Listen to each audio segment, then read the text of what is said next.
Masa Orde Baru dan masa Reformasi merupakan masa-masa yang sangat penting dalam sejarah Indonesia.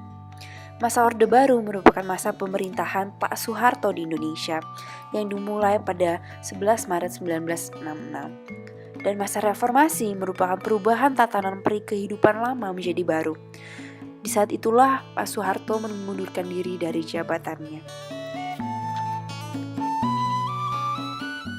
Banyak sekali kejadian-kejadian penting yang terjadi, tetapi saya akan membahas tentang 6 kejadian penting selama Orde Baru dan Reformasi. Yang pertama adalah surat pemerintah 11 Maret. Karena aksi untuk menentang G30 SPKI yang meluas, pemerintah pun merasa tertekan. Pada 11 Maret 1966, di Istana Bogor, Pak Soekarno dengan anggota kabinet dan perwira ABRI setuju untuk mempercayai Letnan Jenderal Soeharto sebagai Panglima Angkatan Darat dan Pangkop Kamtib untuk memulihkan keadaan dan wibawa pemerintahan. Yang kedua adalah politik luar negeri. Pada 11 Agustus 1966, Malaysia dan Indonesia bersetuju untuk menghentikan politik konfrontasi yang ada di antara mereka. Akhirnya, sejak 31 Agustus 1967, kedua pihak dapat berhubungan dengan baik.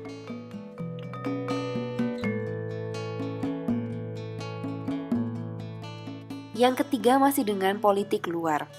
Pada 28 September 1966, Indonesia kembali menjadi anggota dari PBB, yaitu salah satu organisasi terbesar di dunia. Dan Indonesia pun ikut dalam terbentuknya ASEAN pada tanggal 8 Agustus 1967. Yang keempat adalah peristiwa 13 Mei 1998. Pada Mei 1998, kerusuhan pun pecah di Jakarta. Dan di kota Solo pun terjadi bentrokan. Pulau-pulau yang lainnya pun terkena dampaknya. Pak Soeharto yang sedang menghadiri pertemuan negara-negara berkembang G15 di Kairo, Mesir, pun telah menyatakan akan mengundurkan diri kepada orang-orang Indonesia yang ada di sana. Beliau pun segera pulang ke Indonesia untuk mengatasi bentrokan yang terjadi di Jakarta dan di daerah-daerah lain di Indonesia. Etnis-etnis Tionghoa pun mulai meninggalkan Indonesia karena kekerasan yang diberikan pada mereka. Banyak yang pergi ke Singapura, China maupun Hong Kong. Yang kelima adalah peristiwa 18 Mei 1998. Ketua MPR Harmoko meminta Soeharto untuk turun, tetapi menurut Jenderal Wiranto, pernyataan tersebut tidaklah punya dasar hukum. Akhirnya gelombang satu mahasiswa FKSMJ, Forum Kota, UI dan HMIMPO menginap di gedung DPR dan MPR sebagai tindakan demonstrasi mereka. Yang keenam adalah peristiwa 21 Mei 1998. Pak Soeharto mengundurkan diri pada 9.00 WIB di Istana Merdeka. Pak B.J. Habibie pun dilantik naik sebagai Presiden Republik Indonesia.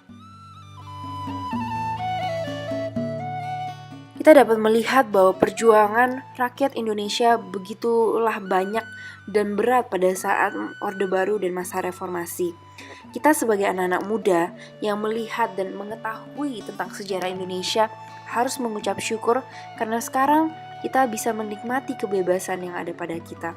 Pada saat itu tidaklah semua orang dapat menikmati kebebasan mereka seperti yang kita rasakan sekarang.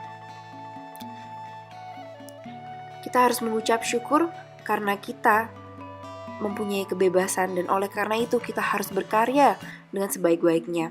Kita sebagai anak muda haruslah menulis sejarah baru bagi Indonesia yang akan mengharumkan nama Indonesia di dunia.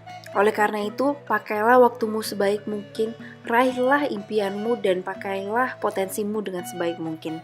Sampai jumpa dan terima kasih.